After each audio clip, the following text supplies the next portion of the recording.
Hello, everyone, and welcome to 3 o'clock with SOC. Give me just a second so I can make sure that those that need Spanish interpretation can get access to our conference call line.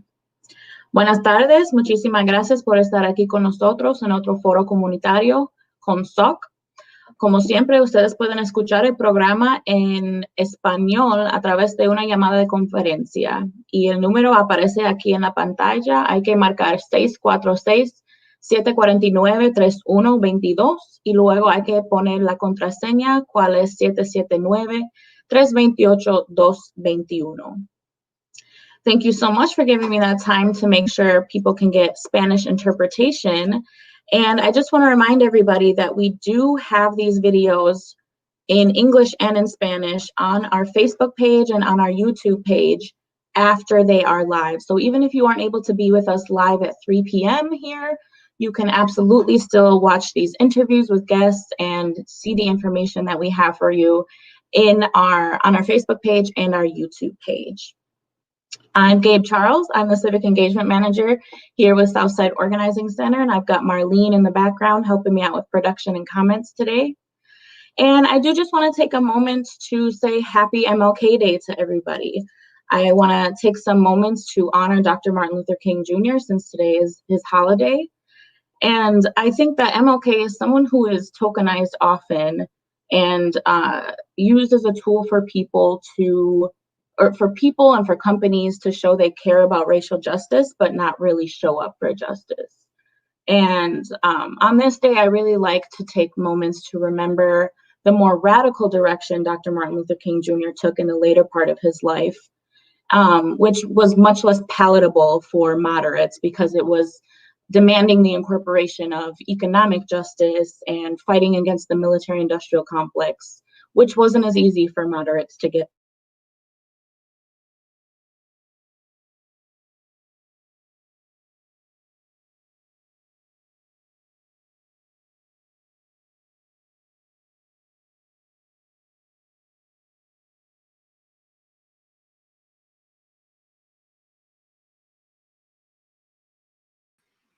All right, it seems like we are having some technical difficulties in the background for Gabe. So I am going to go ahead and play our COVID-19 update for you guys.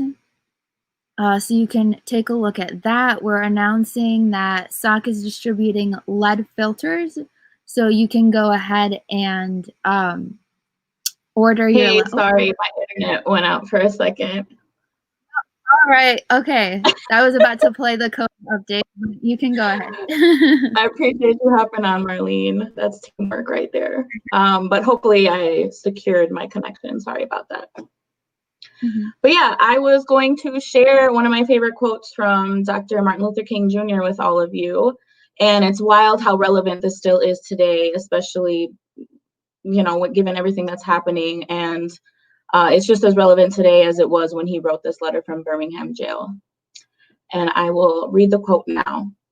I must confess that over the past few years, I have been gravely disappointed with the white moderate. I have almost reached the regrettable conclusion that the Black man's greatest stumbling block in his stride toward freedom is not the white citizens counselor or the Ku Klux Klanner, but the white moderate who is more devoted to order than to justice, who prefers a negative peace, which is the absence of tension, to a positive peace, which is the presence of justice, who constantly says, I agree with you in the goal that you seek, but I cannot agree with your methods of direct action, who paternalistically believes he can set the timetable for another man's freedom, who lives by a mythical concept of time, and who constantly advises the Black man to wait for a more convenient season. Shallow understanding from people of goodwill is more frustrating than the absolute misunderstanding from people of ill will. Lukewarm acceptance is much more bewildering than outright rejection. So I share that with you, and I will leave it up for your own interpretation, and I encourage everyone to read the full letter from Birmingham jail.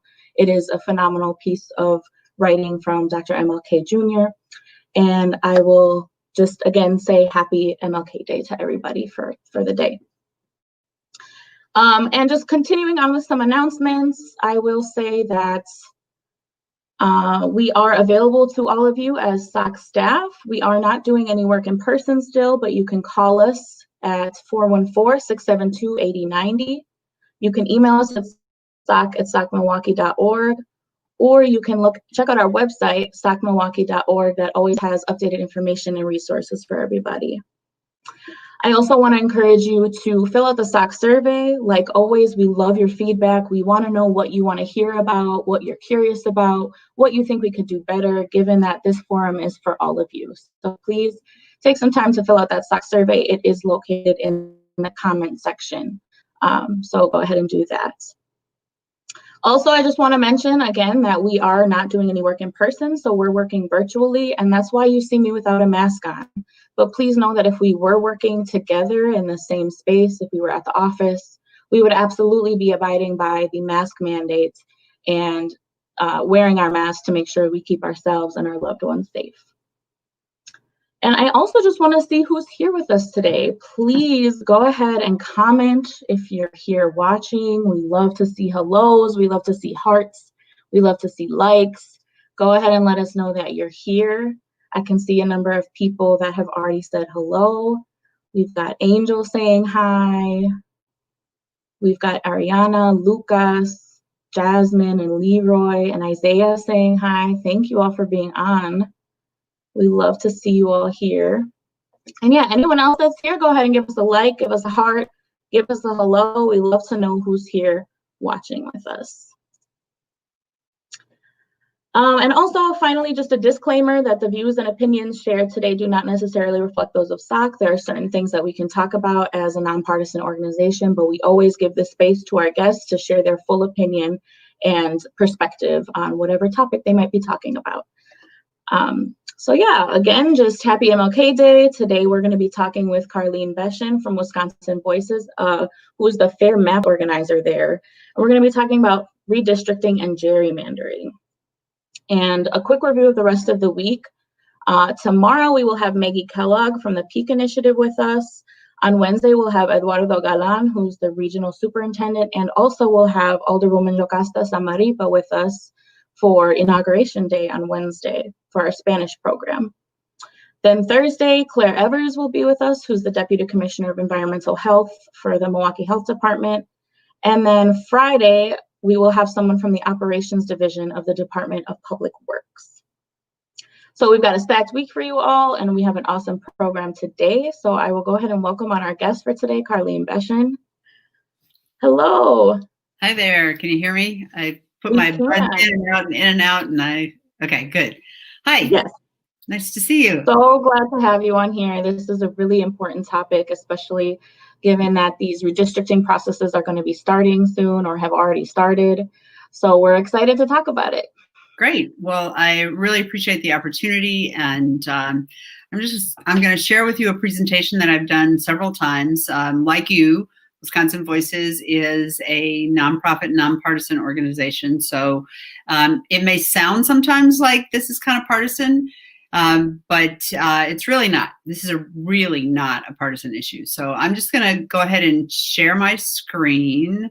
Let's see, we practiced this before. Just make sure that I know what I'm doing. I want a Chrome window. There it is. Share my sound. And there. Lovely. Yeah. Okay. So is it filling up the screen now? Yes, it is. And just know that we can hear you in the background, even though we can't see you. Perfect. Okay. Thank you so much. So there I am again. And this is my email. I am the Fair Maps organizer. I work with grassroots groups around the state on ending partisan gerrymandering. And I call my presentation the Maps Mess in Wisconsin. So just to give you a little background, redistricting happens every 10 years after the census. So last year at this time, you were probably talking about the census, getting ready for the census, the importance of the census, all those things. And so redistricting happens based on the numbers that come back from the federal government on the number of people in an area. So redistricting happens when we try to put the same number of people, and right now that's the same number of all people, children, undocumented folks, anybody who lives in an area is counted, and for redistricting, for representation, everyone is counted. So in that process, if we were to have 50 precincts, and in Wisconsin we call them wards, that needed to be apportioned into 5 districts, then each one of those districts would get 10 precincts or wards. In order to be proportionate, in other words, we have yellows make up 30% of the district, actually 60% I should say, and greens make up 40%. These long, skinny districts would be proportional. Yellows would get 3 representatives, greens would get 2. Or they could be more compact, like the one on the right here. And again, yellow would get 3 and green would get 2. When gerrymandering happens when there is disproportionate districts. So you can see in the one on the left here, these are nice, rectangular, compact districts, but the yellows get all of them because they have 6 out of 10 of the people vote for them in elections. Conversely, on the right side, the greens have drawn the maps in odd ways, so they get more representation, even though they are outnumbered in the voting patterns by the yellows. So that's called packing and cracking. There are 3 maps here. Imagine these are maps. We don't live in rectangles, so it's or squares, so you just have to use your imagination here. The first map here is very competitive. The second is packed. The third is cracked. And what that means when a political party, and Democrats and Republicans both do this, depends on what part of the country you're in, when they pack, it means they put as many voters into one district, or as few districts as possible as they can, so that the opposing party has fewer districts overall. Conversely, cracking means they take a few of the voters from the opposing party and crack them off and put them into a district where they will be vastly outnumbered. And both of these things happen in the city of Milwaukee. This is the area that's SOC's turf, or the area where you're located. Over here is Assembly District 9, where most of the folks in the SOC area live, and Senate District 3. SOC's area is really neither packed or cracked because it's a densely populated area, and most of the people in these districts vote for one party. But over here in districts to the west of you, there are folks who are cracked off and put into a district that includes much more conservative voters in Waukesha County. And so the votes of those folks are really diluted, and it doesn't necessarily represent, their representatives don't necessarily represent their interests. This becomes really a problem because it makes votes feel like they're relatively worthless. So if you're a Democrat and you live in a Republican gerrymandered district, like some of those districts to the west of you, you feel like your vote doesn't matter. If you're a Republican and you live in District 9, chances are you feel like your vote doesn't count because you're vastly outnumbered by the folks who live in that district. So the problem with this is that it really makes things much less competitive. It makes legislators much less accountable to their constituents, even if they're in the same political party, because they're unaccountable.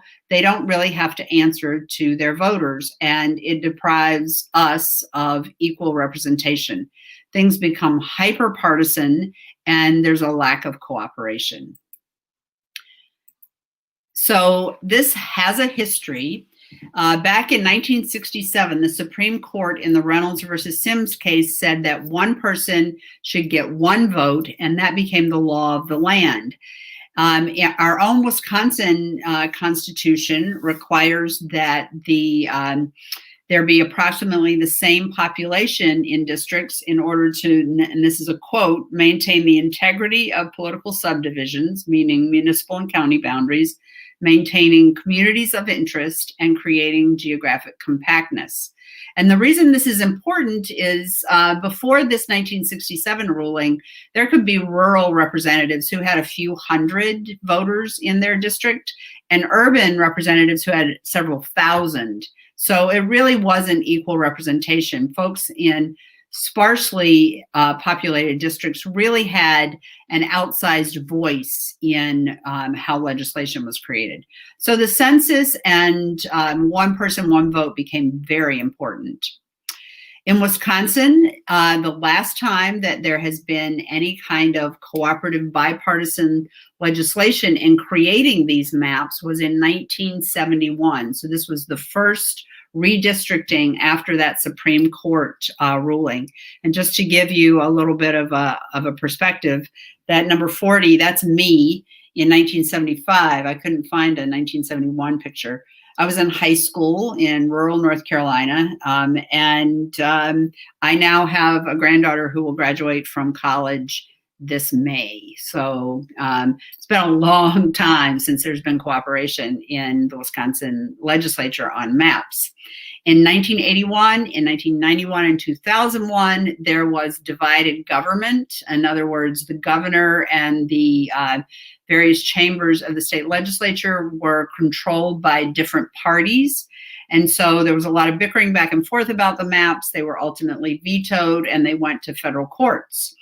And then came 2010, but it's not quite that simple. Because you might remember that in 2011, Republicans drew the maps. But in 2008, when President Obama was elected, the map on the left here shows that the state was very, very blue. And Democrats expected to win in 2010. They expected to get the governorship. They expected to have both. And they had, in 2009, they had the trifecta. In other words, they had the governorship and they had both houses of the state legislature. They expected to keep that, I should say, in 2010. But 2010 was the summer of the Tea Party rise. The Affordable Care Act had just been introduced, and legislators went home to very angry constituents and who were talking about death panels for grandma, and this is the most horrible thing, it's socialism. And the tables turned in Wisconsin. Ron Johnson was elected as state senate or U.S. senator. Scott Walker was elected as governor, and Republicans were elected to control in both chambers of the state legislature, and they got to draw the maps. When they drew the maps, they drew them in a way that would favor them. They did that packing and cracking using very, very sophisticated software in legal offices and with no Democratic input. And you will not hear me say that was right in any way, but I will say that Democrats probably would have done something similar, probably not quite as egregious, but because that was happening with Republicans nationwide in 2011. So our Supreme Court maps really tell a much different story. They show that Wisconsin votes both ways when it comes to races that are considered nonpartisan. You can see that these are county maps showing red for supporting the vote going a conservative way, and blue showing it going a progressive way. And so you can see that voters have gone back and forth in how they voted on Supreme Court races. And in the most recent two races, in Hagedorn, Brian Hagedorn was elected. There was a very solidly red part of the state. But when Jill Karofsky was elected, there was a lot less red, and she and actually there's not tremendously more blue, but the red is much less dark, showing that there was a lot of switching of votes between Brian Hagedorn's race in 2019 and in Jill Karofsky's race in 2020, showing that there is a very purple state here. Also, voters, when they have been polled in the Marquette Law School poll, have overwhelmingly stated that they would prefer a nonpartisan commission to create the electoral maps. This is in 2019, 72%. And if you notice the dates, this was February of last year. So this is before the COVID restrictions went into effect, and probably maybe just after some of the first COVID cases happened in Wisconsin.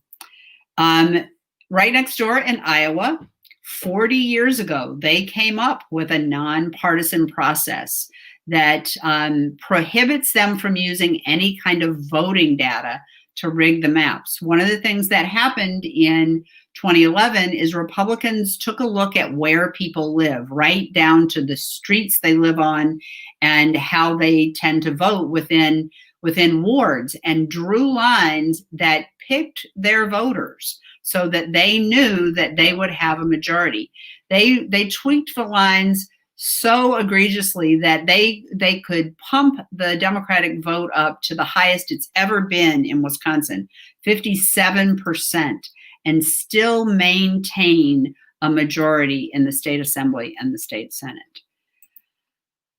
This is a video that I'm not going to show, but Gabe will be sharing these slides, and you can see it on your own.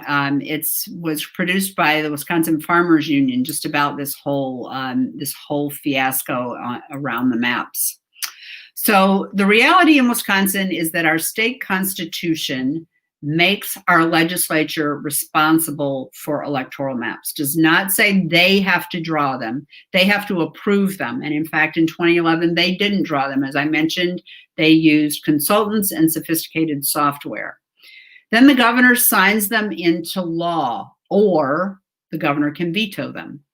There is no ballot initiative process in our state, so we can't go directly to voters and have something on the ballot to change our state's constitution.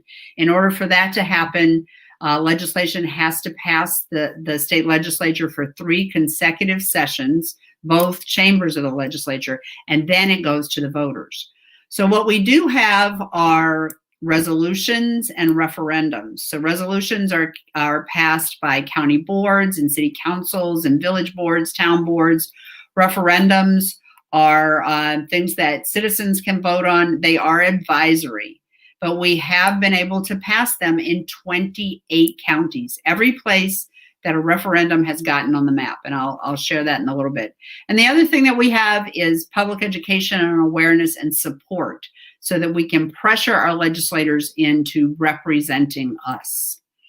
Our goal at the Fair Maps Coalition is electoral maps created this year through a transparent process that includes public input, that consists of districts that reflect the statewide electorate and respects communities of interest, meaning municipal boundaries, school districts, communities of color, etc. Sometimes lake districts, watershed districts, those kinds of things are also considered. There are 3 buckets of work that this really breaks down into. There's the legal strategy, and there is a law firm that was formed last fall called Law Forward, that is a nonpartisan, nonprofit law firm working on voting rights issues and on gerrymandering issues. There is the nonprofit governmental policy arm of the work, and that is made up of a lot of different organizations. SOC may decide to join the coalition and be part of this. Many of the organizations that are part of this have it somewhere in their mission to get nonpartisan redistricting into law.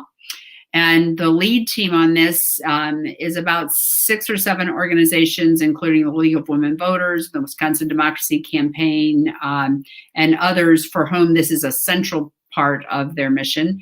And then there's grassroots activism, which is what I'm mostly engaged in, and that is getting people involved with the People's Maps Commission, which I'll tell you about in a minute, to educate folks about what this is, to get voters to contact their candidates who are running for office, from all the way from city council up to the U.S.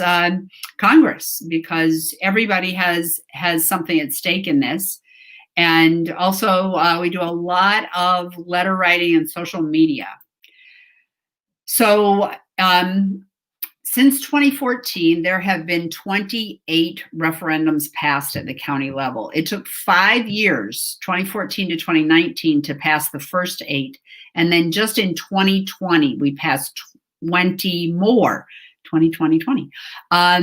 There were 9 that were on ballots in April, and Milwaukee County was one of those counties that had the referendum on the ballot, and then 11 more in November. All of them have passed overwhelming. The least percentage was Rusk County, which is up in northwest Wisconsin, very rural, very conservative county, passed by 57%.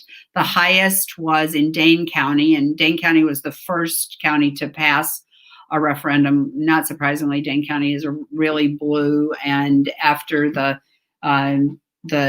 2011 redistricting was kind of in the middle of all the protests that happened around Act 10 and other things. In April, as I said, Milwaukee County passed the referendum by almost 80%. You all probably voted on that. And then there are also municipalities who have passed this. So these are cities and towns and villages around the state, actually in counties that have not, their county boards have not been willing to put the referendum on the ballot. So they've gone to the cities and said, okay, well, the county won't do it. Will you do it? And again, things have passed overwhelmingly.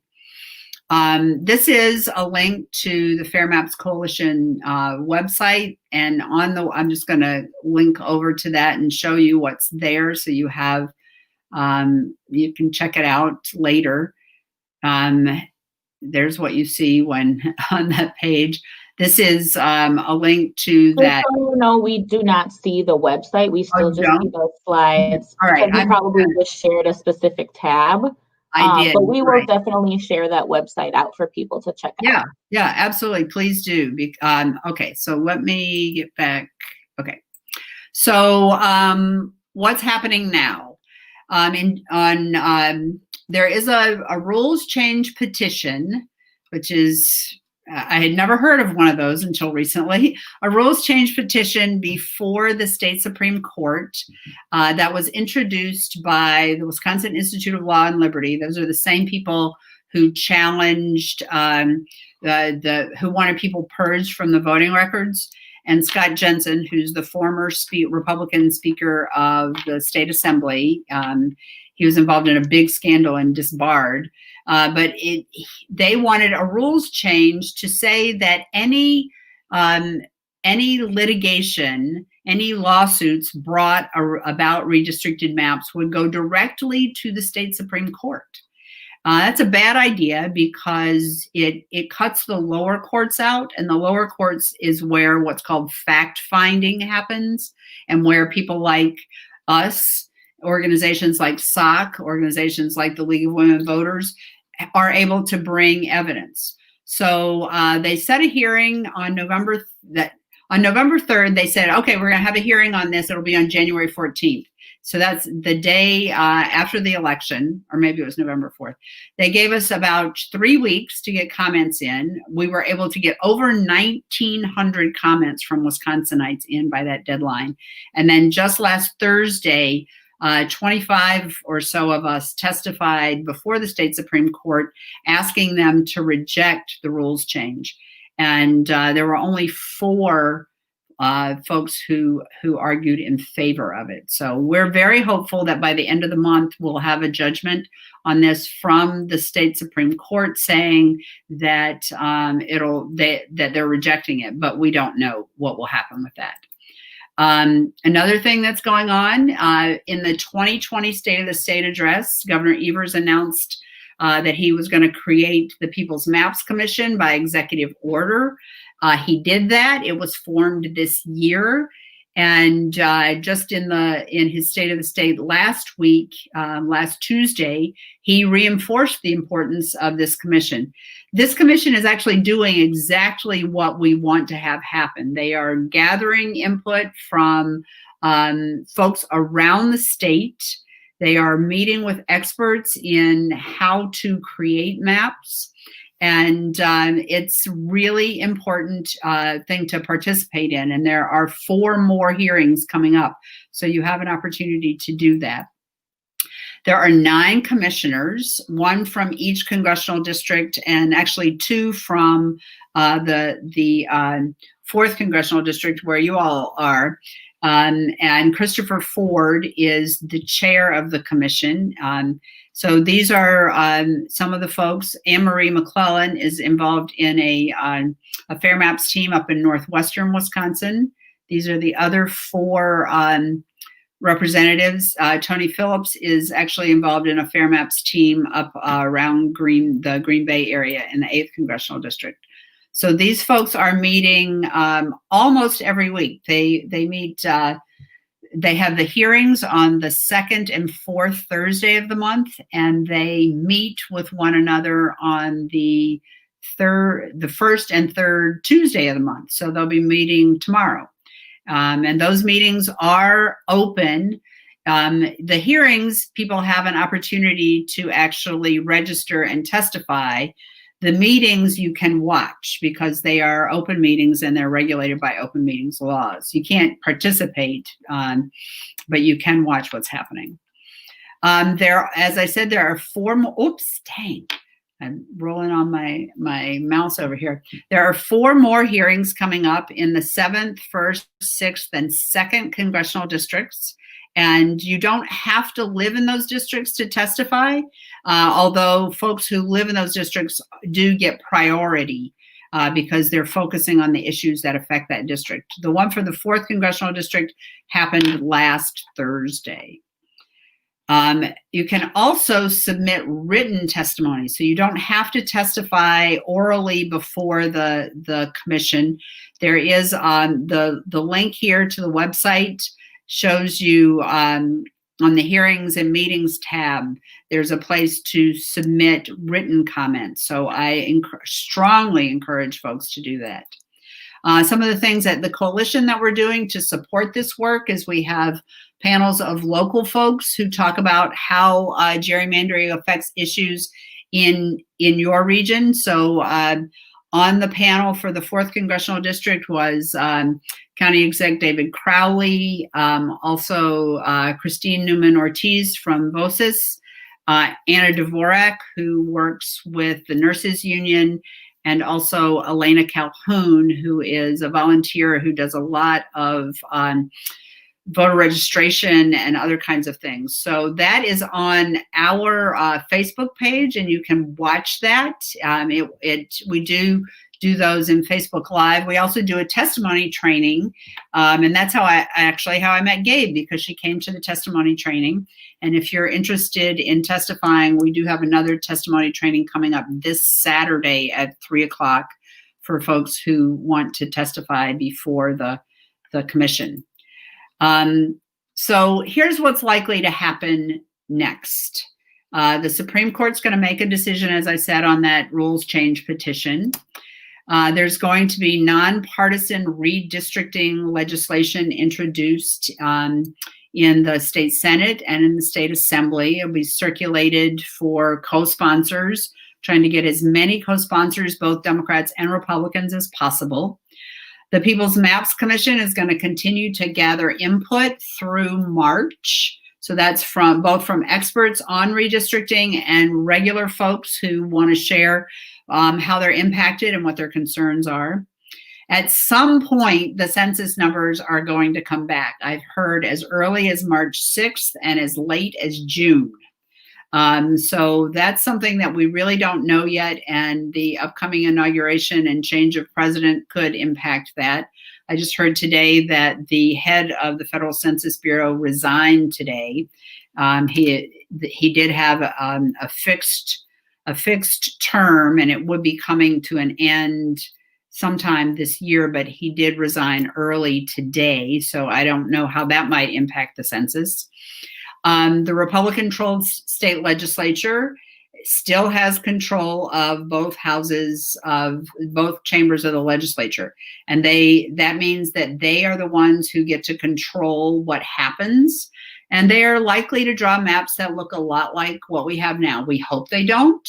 We're gonna, really rattle their cages and say, hey, listen to us. We deserve to have input. These maps impact us. It's not right for you to be able to pick your voters. We should be picking our representatives, but we don't expect to get a lot of, we don't expect a lot of welcome reception on that.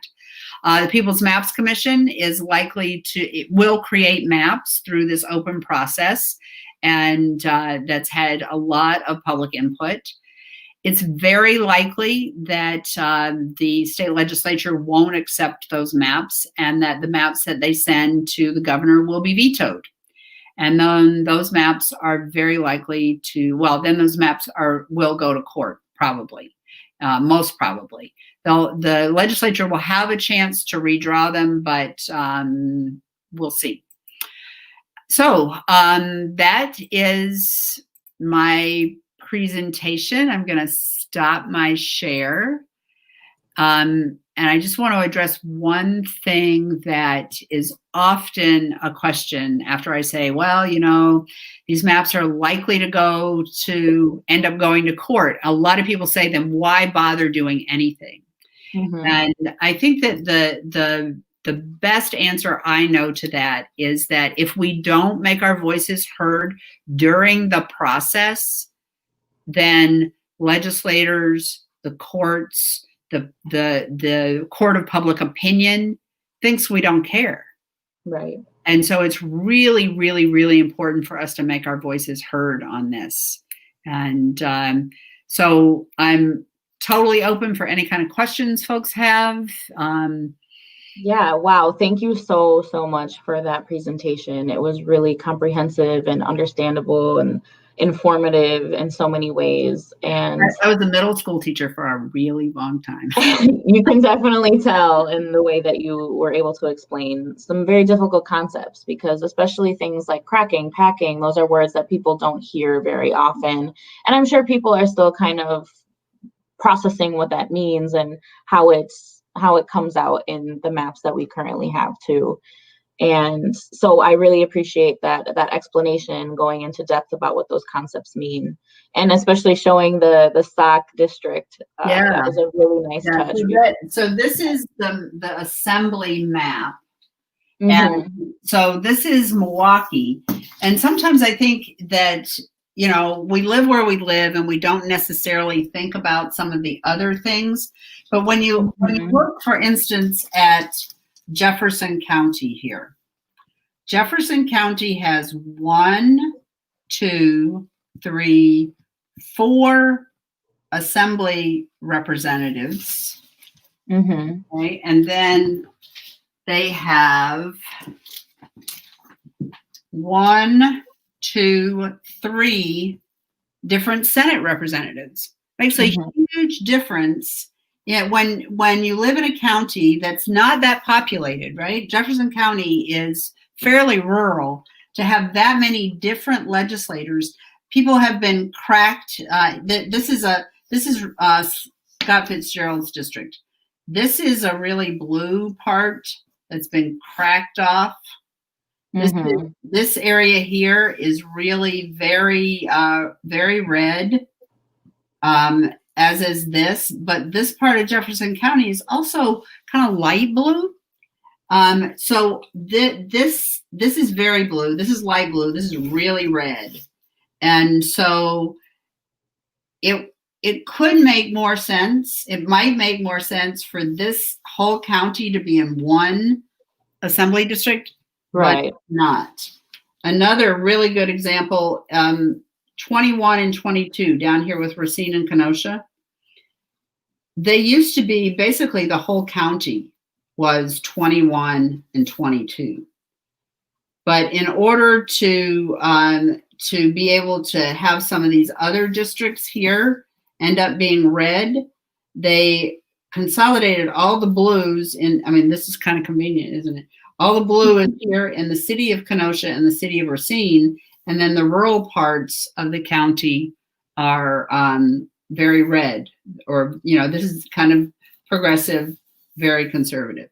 So this used to be a really purple district. This was a really purple district. You never really knew who was going to win because what happens when you don't know who's going to win is that the legislators themselves are much more accountable. Right. They're not in a safe seat where they don't have to pay any attention. So Democrats don't have to pay attention to Republicans when they're in a very safe seat, and Republicans don't have to pay attention to Democrats. So the way that ends up affecting an area like Milwaukee is that legislation that would really help the city of Milwaukee, and quite frankly, I'll just put it out there, I think the city of Milwaukee is often punished by our state legislature. That there are a lot of issues that would benefit the city of Milwaukee in particular that are absolutely not dealt with, or are, you know, there's a lot of dog whistle language around why, you know, something's not a good idea. Right. So, really? So this is one of those instances like what you were talking about with Dr. King, where if white people of goodwill just stand back and sort of don't pay attention, that things that highly impact Black and brown people don't get dealt with. And, Absolutely. you know, it's an obstacle. Absolutely. And, yeah. Well, thank you so much again for going into that and for giving another example. I hope that helped clarify even further for folks that may have still been processing. You mentioned that there's going to be a training this Saturday again. Would they just reach out to you via your email, or what's the best way to sign up for that? They can reach out to me via my email. It will be on the Facebook page, the Fair Maps Coalition Facebook page. Also, we'll be sending an email to anybody who's on our email list. There's a really easy way at the bottom of our, do you mind if I just share that page? Is that okay? I'll just share. Go for it. Okay. Let's see. Tab. And we have shared your email in the comments already too, so people have that. Excellent. So this is our Facebook page, or not our Facebook page, I'm sorry. This is our website. And down here at the very bottom, it's sign up for our biweekly newsletter. It's supposed to be biweekly. Quite frankly, we try to do it twice a month, but once a month is more likely. And actually, we should get SOC in here as one of the members of the coalition. This is the Stay Informed is the place where you can take a look at, and you're not going to be able to see it because I only shared that one page, but it's the place where you can take a look at our newsletters. And here is the that video I was mentioning that I didn't show. So yeah, anytime you want new information, we're updating right now, but it should be there or on our Facebook page. Awesome. Well, thank you so very much for your time. We're very appreciative of you taking time on the day that you were given off too, even. Yeah. Feel free to email me anytime, and I'll be in touch for sure. And thank you. Have a great rest of your day. You too. Bye-bye. Again, we're so thankful to Carlene for coming on and giving us that in-depth explanation about what is happening right now with the MAPS Commission and the redistricting process. So again, if you have any questions about that, if anything wasn't clear, go ahead and comment it or contact SOC through our phone number or our email if you want anything further clarified or discussed, because we're here for that. So we would love to help clarify any of that information for you all. Next, I want to bring on Johanna Jimenez, who's going to talk about different foreclosure assistance that's happening in the city of Milwaukee and talk about the Take Root program. So we're going to go ahead and welcome her on so she can go ahead and talk about that. Hi, so glad to see you. Nice to see you too. How are you? Doing well, thankfully. So yeah, why don't you just go ahead and introduce yourself, talk a little bit about your role with Take Root, and then go into the resources you have for people today. Sure. Thank you for having me.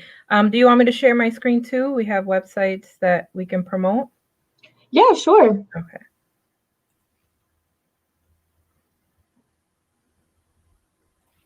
Let's see. All right. Can you see it? Yes, there it is. Okay, thank you so much. All right, well, again, thank you for having me today.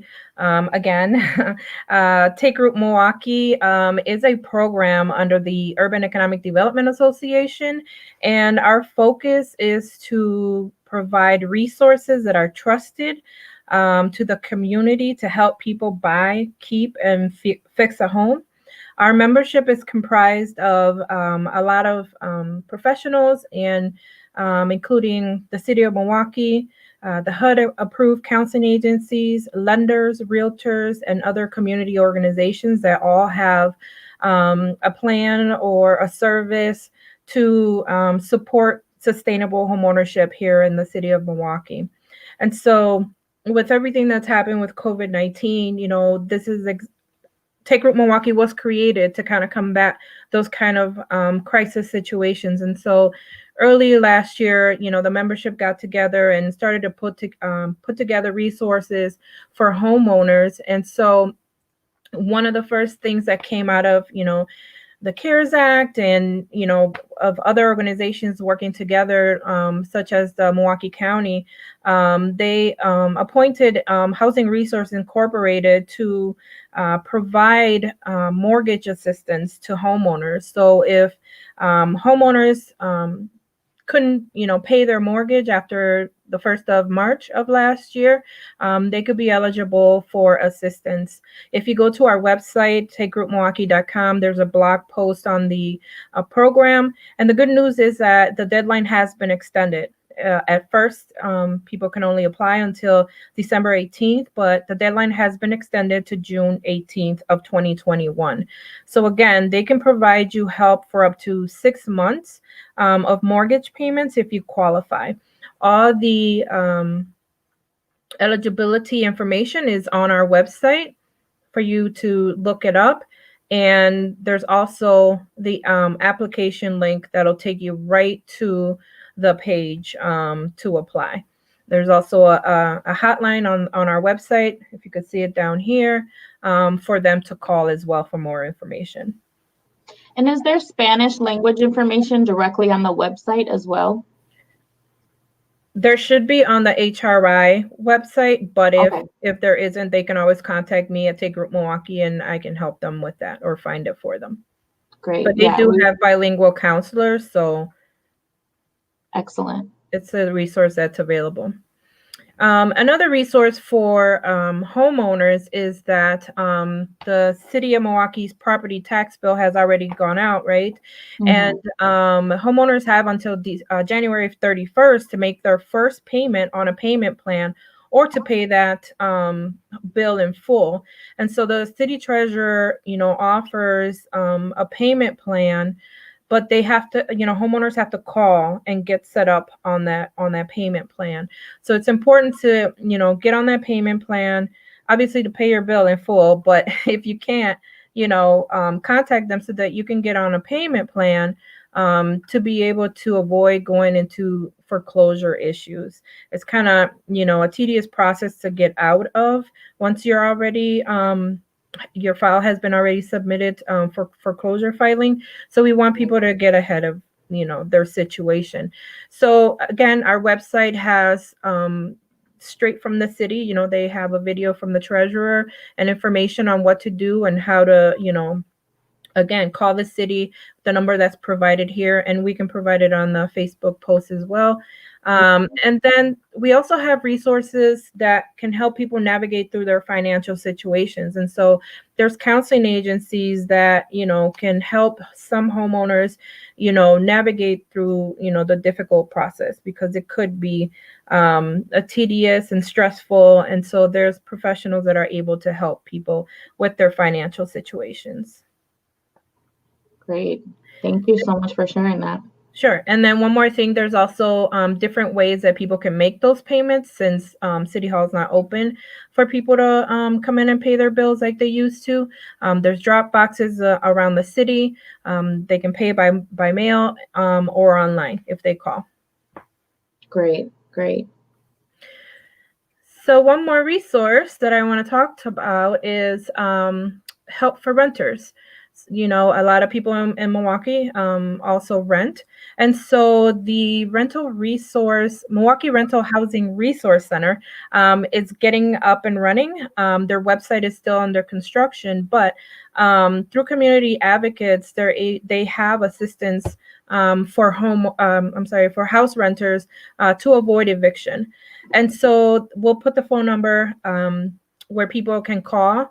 And that's the MKE-RHRC, the Milwaukee Housing Resource Center helpline, 414-896-RENT, which is 414-895-7368, or they can send an email to info@renthelpmke.org to be able to talk to someone at Community Advocates about their situation. If they're behind on rent or facing eviction, there's still money available to be able to help people who qualify. Awesome. Yeah, and just so you know, we're adding all of those numbers and websites in as we go. Shout out to Marlene for being on top of that.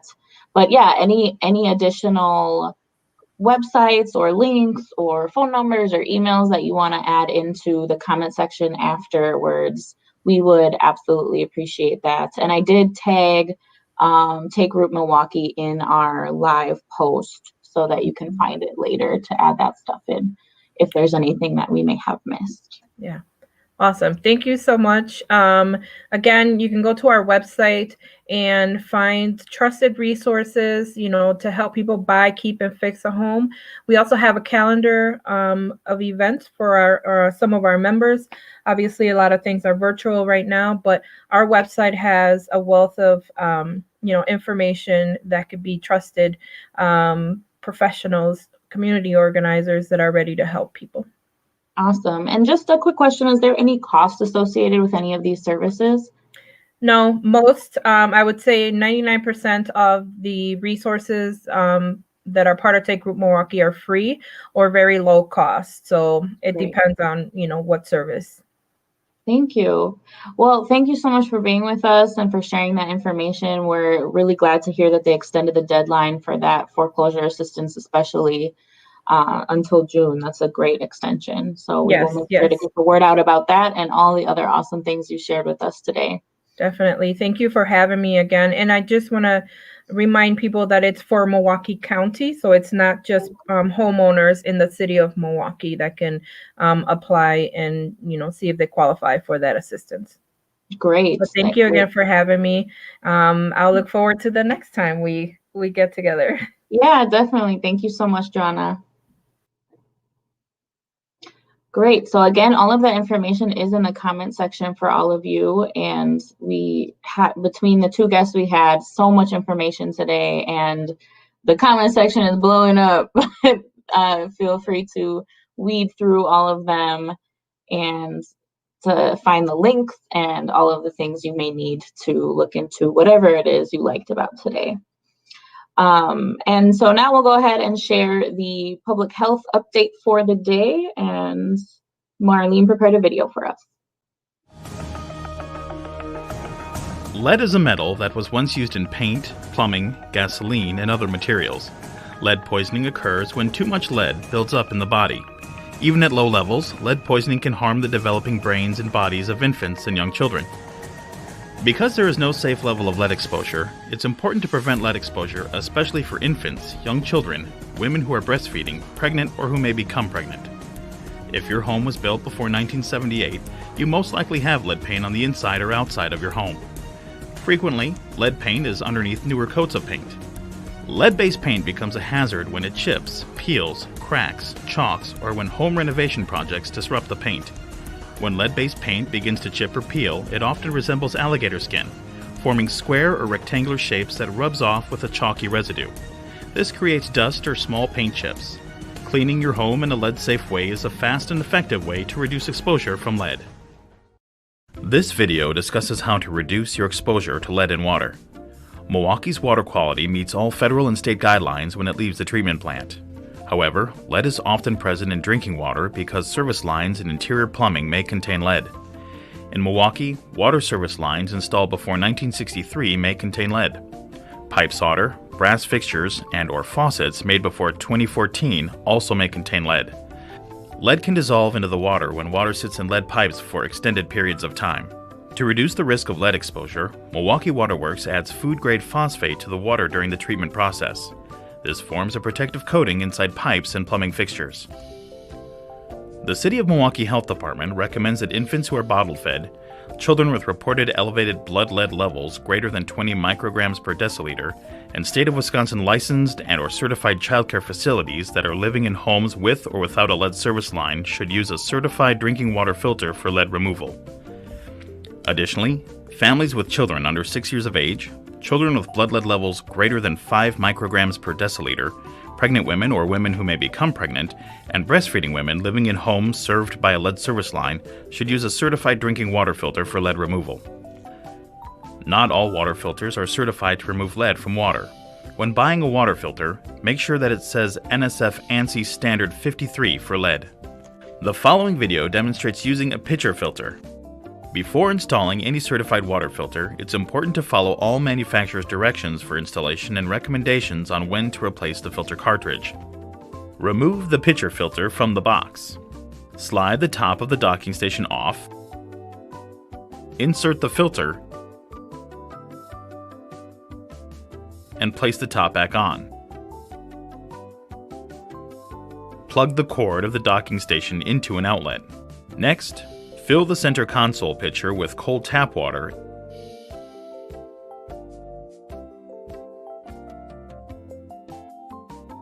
and insert the pitcher on the base of the docking station. The blue light on the docking station will turn on while the water is being filtered. The docking station will automatically filter the water through the filter. The blue light will turn off when water is filtered. Do not attempt to remove the filter before all the water is finished filtering. Wait 15 seconds before removing the pitcher from the docking station. After inserting a new filter into the docking station, it's important to discard the first pitcher of water. After the water has been discarded, refill the pitcher with cold tap water and insert the pitcher on the base of the docking station. Once the water has been filtered and the blue light turns off, remove the pitcher and place it in the fridge. It is important to always follow the manufacturer's instructions when replacing the filter cartridge. Depending on the filter type and your family's water usage, replace your filter cartridge every 3 to 6 months. Set a reminder in your phone or email. A good indicator when it is time to change your filter is when the flow of filtered water slows down. To help your filter last longer, do use your filter for drinking, cooking, preparing baby formula, frozen juices, or powdered mixed drinks. Don't use your filter for cleaning, washing dishes, washing hands or bathing, hot water. The only way to know if your child has been exposed to lead is to have a lead blood test. If you're pregnant, breastfeeding, or have a child under age 6, talk to your doctor about testing. All Milwaukee children should be tested 3 times before the age of 3. Some children may need to be tested up to age 6.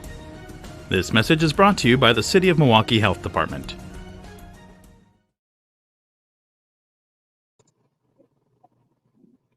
So just so everyone knows, SOC does have those filters available for residents. So if you would like one of those filters, the water filters, please reach out to us.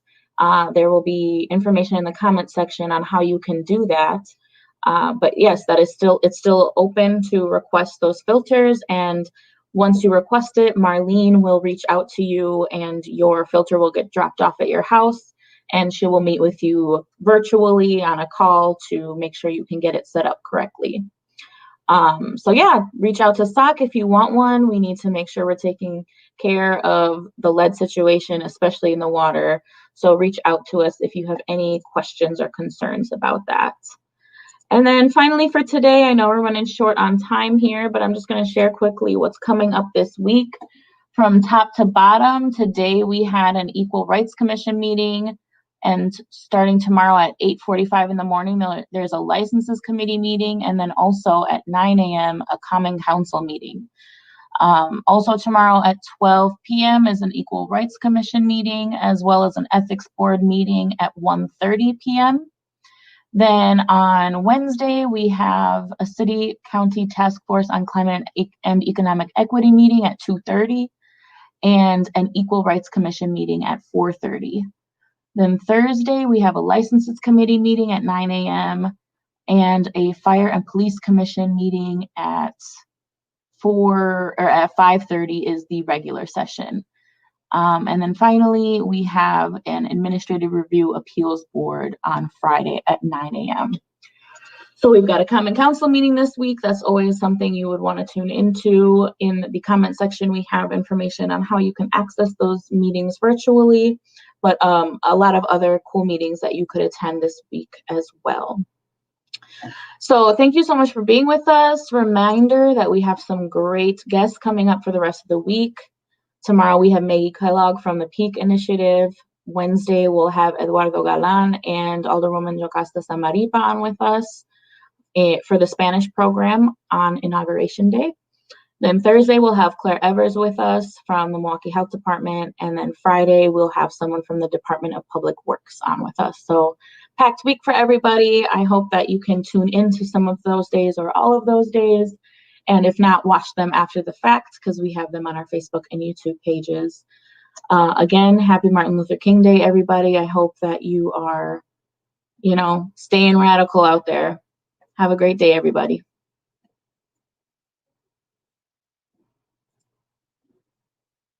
Hello, SOC viewers. I'm Isabel from the Polonia neighborhood and 2020 graduate from Zablocki Elementary. We would like to thank everyone for supporting our 3 o'clock with SOC Live show and for completing our SOC survey. In addition to thanking our residents for tuning in and sharing our show, we would also like to thank the following sponsors: Wisconsin Voices, Community Development Block Grants, Neil Philanthropy State Infrastructure Fund, Movement Voter Project, Catholic Campaign for Human Development, Zilber Foundation, City of Milwaukee Office of Violence Prevention, Tides Foundation, City of Milwaukee Promise Zones, all the faithful individuals who support SOC through their personal donations. Thank you.